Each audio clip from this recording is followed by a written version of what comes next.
Today we're looking at Aqara's first outdoor camera to hit the market, the highly anticipated Camera Hub G5 Pro with power over Ethernet and Wi-Fi versions, true color night vision, on-device AI capabilities, facial recognition, package and package theft detection, Thread, Zigbee, HomeKit Secure video support, and so much more. We've got a lot to cover. Let's go.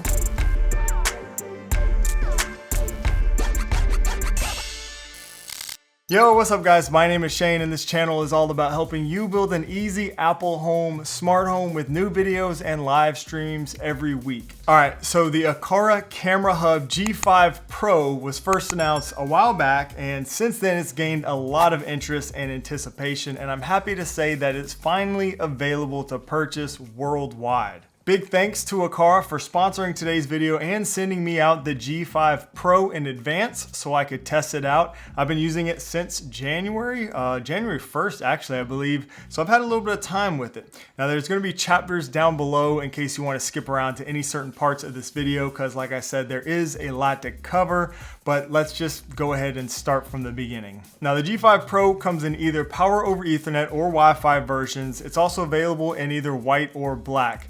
It's a 4 megapixel camera with 1520p resolution and a 133 degree field of view. You get true color night vision, a dimmable spotlight, and a 100 decibel speaker that can be used for a siren, two-way communication, and custom ringtones.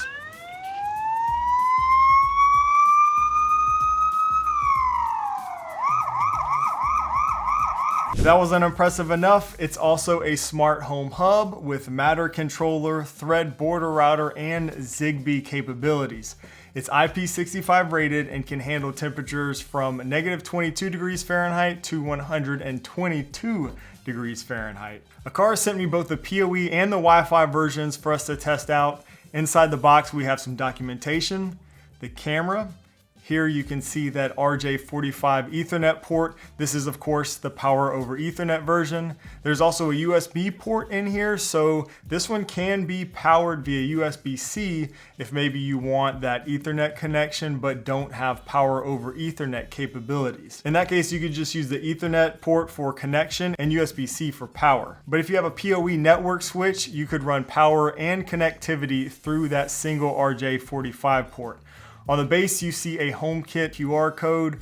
It also comes with a USB Type-C to C cable, some mounting screws, an RJ45 waterproof kit, and a little tool for opening the back of the camera. If I do that, you can see another instance of those QR codes as well as a reset button here. The Wi-Fi version is gonna be, pretty much identical. Here you can see a nice close-up of the black color. The only real difference is that it only has the single USB-C port for power and no RJ45 port. It also comes with a USB Type-C cable, mounting screws, and that tool for opening the back of the camera. Here's a quick side-by-side of the two colors available. To mount the camera, you'll remove the little security screw at the base and slide the base off. Screw in your two screws with the word up facing up. Slide the camera back into the base and reattach the security screw. That's it for installation. You can see it's pretty versatile for positioning the camera. Note that this can be mounted upside down if that's something you need to do. To set up the camera, you can pair this directly in the Apple Home app if you want, but you'll gain access to more features and stuff like that if you pair it in the Aqara app first. So we'll start there. Once the camera is plugged in, the Aqara app automatically recognizes the camera. This is the Wi-Fi version here. Scan the QR code and input your Wi-Fi network's credentials to connect it to your Wi-Fi network. Once connected, choose the room and name the camera, and we're off to the races. You'll see a pop-up asking you if you want to connect the camera to Matter and or HomeKit. Now, this part here could be a little confusing, but don't worry, I'll walk you through all of it. We'll come back to Matter in a minute, but for now, let's connect it to Apple HomeKit. It will show you the HomeKit code if you need it, same code that's on the camera itself, but you can tap Connect to begin adding it directly to HomeKit. Choose which room you want it to go in, rename it if you want. And here you can choose your HomeKit recording preferences. So this camera does support HomeKit Secure Video, which means footage can be securely recorded and stored in iCloud. Now, to take advantage of HomeKit Secure Video recording, you do need to have a HomeKit hub, like an Apple TV, HomePod, or a HomePod Mini, and a compatible iCloud Plus plan. The 50 gigabyte iCloud plan supports one HomeKit camera, the 200 gigabyte plan supports up to 5 HomeKit cameras, and the 2 terabyte and higher plans support unlimited HomeKit cameras. And it is worth noting that the recorded footage from your cameras does not count against your allotted iCloud storage space that you're paying for, so that's nice. You can set your streaming and recording preferences for when you are home and away. Choose who in your home has access to the cameras, and here you can see the G5 camera exposes 3 additional accessories to the Apple Home app: a security system, a motion sensor, and a spotlight. And that's it. It's now successfully connected to HomeKit. Now, if we jump into the Apple Home app and find the camera, you can see our new Wi-Fi camera working here. It's already recorded some footage to iCloud, and you can see it's recognized me. So HomeKit Secure Video does support facial recognition, animal detection, vehicle detection, and package detection. And you can choose to record when any motion is detected or just specific types of events, like any of those. It also supports multiple activity zones within HomeKit, so you can set these up here also. And for those interested, I found that this camera seems to support 2 simultaneous streams through HomeKit at the same time.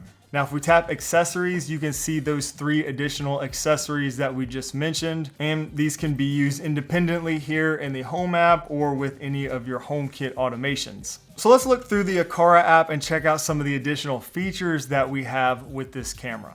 On the main screen, you have your live feed, an option to turn off the camera feed, take a snapshot, or manually start recording. Two-way talk. They also give you the option to modify your voice, which is kind of fun. Maybe, could be cool for security reasons too, I guess. And you can pause the stream. Across the very bottom, you see tabs for your live stream, your timeline, or that's where your recorded footage will be, and service. We'll talk more about these in just a minute.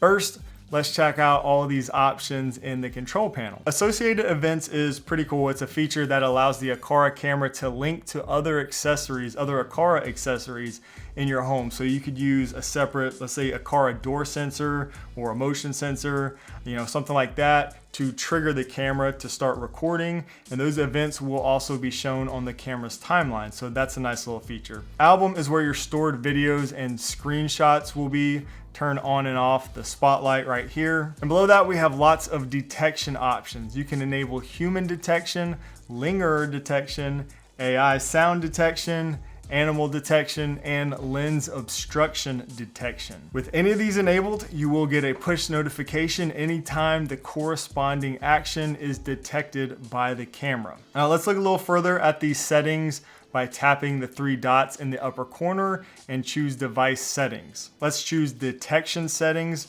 Across the top, you can see we have options for each one of these. This camera does support facial recognition in the Aqara app, which you can enable here. You can adjust the detection zone for each one of these, which is pretty nice. Adjust sensitivity, active time frames, and all kinds of stuff like that. So you really have a lot of control to fine tune what types of notifications and recordings you get here within the app. Vehicle recognition is a pretty cool one. So if you mount this near your garage, you can save your vehicles here in the app to be recognized by the camera. And then you can get notifications and even set up automations for when certain cars are recognized leaving or entering the detection zone. Unfortunately for me, I mounted one of my cameras for the garage right in the middle of the garage, so over the garage. And this feature only works well if you mount the camera on one side or the other of the garage, not in the middle.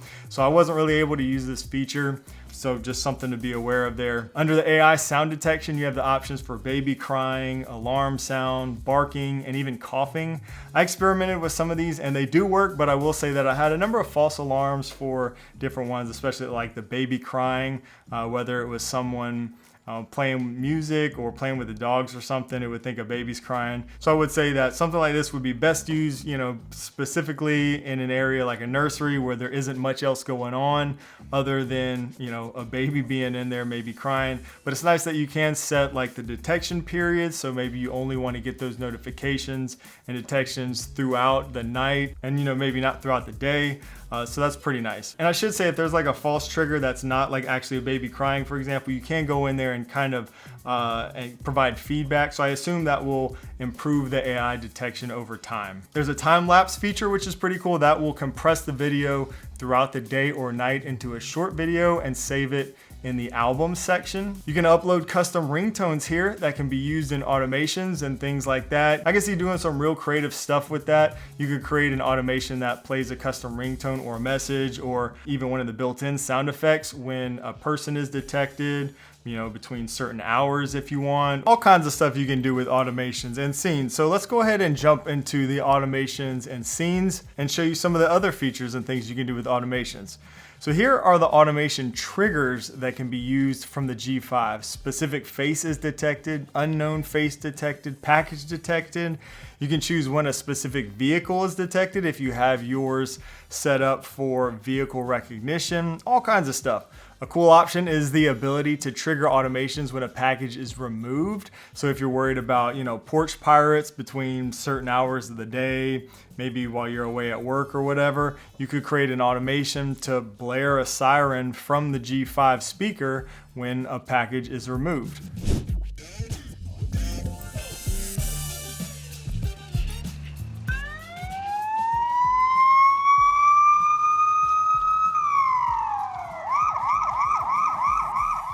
You can even, again, upload your own custom ringtones or sound effects, so that's cool. The left gate has been open for 5 minutes. Now let me go back and let's just take a look at all the things that can be used as actions for your automations from the G5.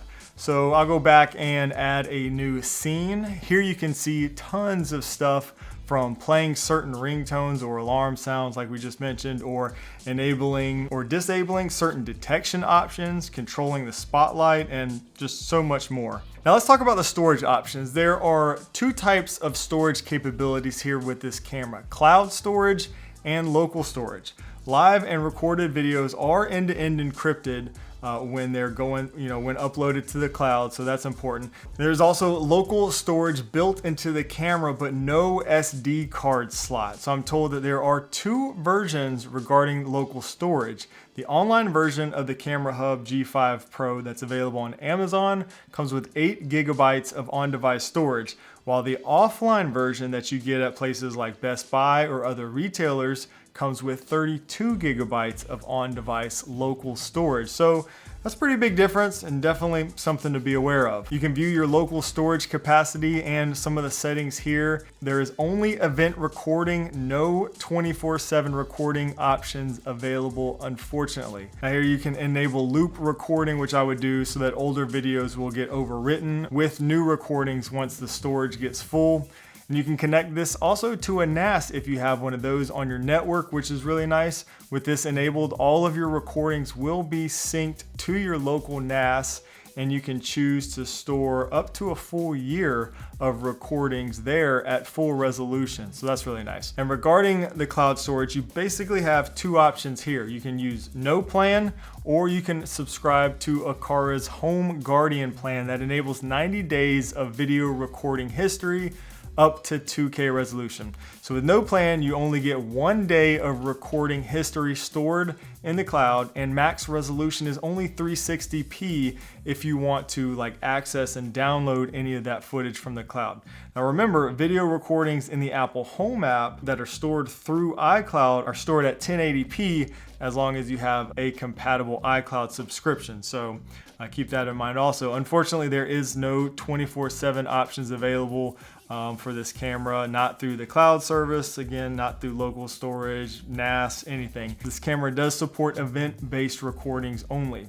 Now, there's also a number of other features that you won't get without the subscription, like the correlated events, smart labeling system, daily snapshots, etc. You have to have an Aqara subscription for some of those features. The Aqara Home Guardian plan for a single camera is $4.99 a month or $49.99 US a year. And it's basically double that for unlimited cameras if you have multiple Aqara cameras. To view recordings, tap on the timeline tab along the bottom. You can choose the date, and then you can choose to view the local recordings or those that have been sent to the cloud. It has sort of this strange vertical timeline. You can scroll through and find events on your timeline, but no labels or anything like that really in the local storage section. Over in the cloud storage section, it's much more user-friendly to scroll through your timeline and stuff. You can see those different event labels and stuff like that I was just mentioning, and you can filter out certain ones and stuff like that. It's kind of cool that you do get a little time lapse in between recorded events here. You can also head over to the album section and you can look at all the clips that were recorded based on the different detection events. Camera quality I think is very good. That true color night vision is pretty incredible. Now these clips here had no exterior lights on and no spotlight on. The moon was pretty full this night and there was a street light like down the road a little bit, but it was actually much darker than it looks outside. Things do get a little bit better when the spotlight is on, but as you can see, the colors and everything look almost just as good with no spotlight. The colors and the clarity in low light is very impressive. Now, since there was a little bit of light out here with the moon and stuff like that, I did want to try it out in just pitch black with zero light. So here you can see in my garage at night with zero light from the environment, you really can't see anything. With just a little bit of light from the environment though, it does much better and you can take advantage of that true color night vision. But if there is absolutely no light, you'll probably want to use the spotlight, which you can see here completely lights up my entire very messy garage. I think most environments will have just a little bit of light, and this thing does perform really well in very low light environments. I thought the microphone and the speaker seemed to be very good. It's very easy and clear to talk, through the camera of whichever side you're on. Hey. We're doing a microphone test. Can you hear me? I'm standing right in front of the camera right now doing a little microphone test. All right, here we are standing way down the driveway. Let me know if you can still hear me from way over here. Way over here, can you hear me? How's this sound on the microphone? All right, can you hear me? Yes, I can. Testing, testing. Can you hear me? Okay, I'm gonna change the voice to robot. Okay. Hello? Testing. It's a pretty impressive camera, but the G5 also functions as a smart home hub with Zigbee, Thread, and Matter capabilities.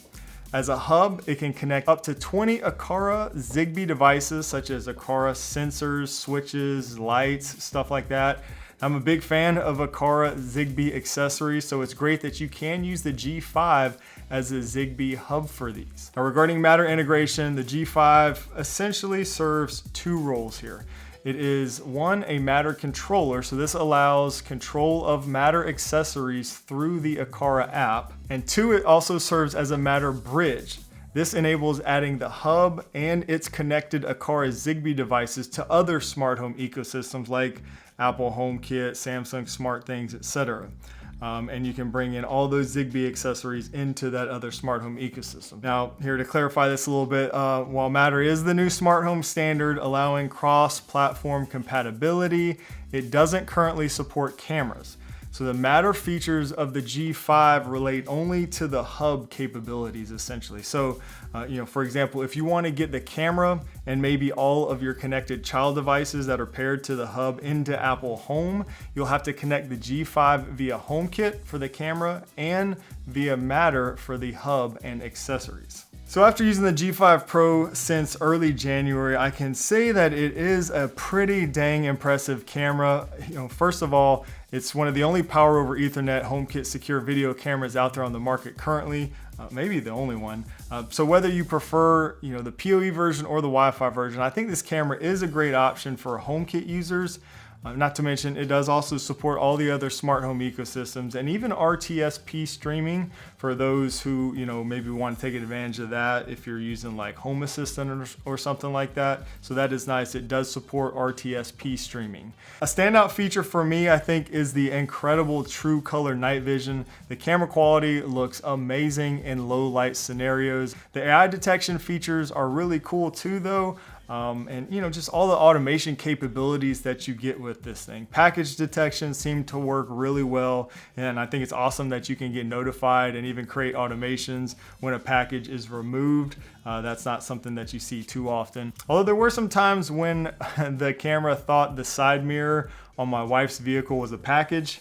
But again, you can go in there and leave feedback for the detection events when something isn't right. And I assume that will help the AI just get better over time. Now, to me, probably the biggest drawback is the lack of 24/7 recording. I'd really like to see that as an option, especially for a PoE camera. But unfortunately, it just isn't an option here. The only other drawback for me is probably being limited to just 360p resolution for your recorded clips in the Aqara app unless you subscribe to their cloud plan. Now, Aqara is pretty new to offering a subscription like this, and I just personally am not really a big fan of these types of subscriptions. That said, if you're deep in the Apple ecosystem like me, the HomeKit Secure video integration works great and might just be all you really need for video storage if you have an iCloud Plus plan. You don't need an Aqara subscription for this, to take advantage of this, and all your recordings will be saved at 1080p through iCloud. I do also really like that they have the NAS backup option available, so that's another good option if you do have a NAS, giving you the ability to store recordings locally at full resolution and up to a year's worth of recordings too, so that's nice. Price-wise, I do think you're getting a whole lot of functionality for an outdoor HomeKit Secure video camera, especially with just the built-in hub capabilities and all the automation capabilities of this. I think it's a great camera option, especially for anyone in the Apple Home ecosystem.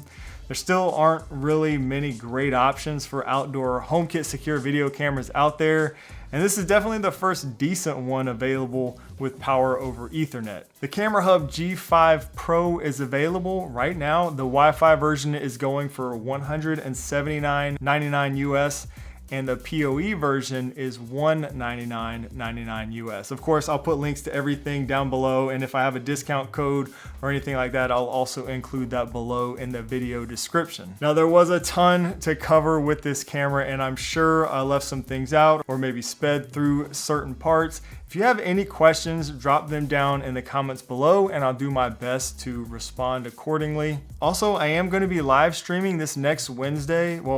And every Wednesday for that matter, and I'll be answering questions there as well. So stop by during the stream, bring your questions, and we can discuss any of this stuff in more detail if you want. Subscribe for new smart home content just like this every week. Turn on notifications so you don't miss new videos and the next time I live stream. Thanks so much for watching, and I'll see you in the next one.